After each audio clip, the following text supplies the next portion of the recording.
ushbu ko'rib turgan bahaybat maxluqda barchasi bo'lib 42 ta balon bor. Zapaskalar qo'shib hisoblaganda 44 ta.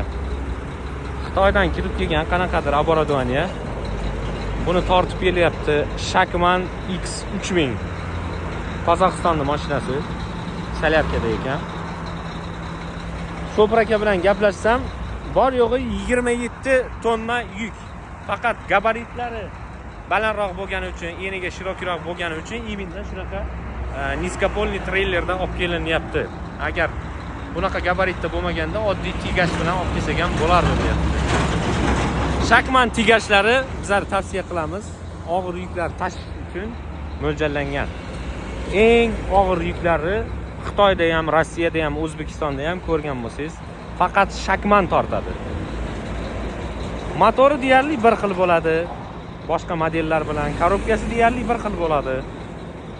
Buni hech kim bir narsa deb aytib bera olmaydi. Farq mostami yoki zborkadami yoki ramadami yoki risordami hech kim bir narsa deya olmaydi.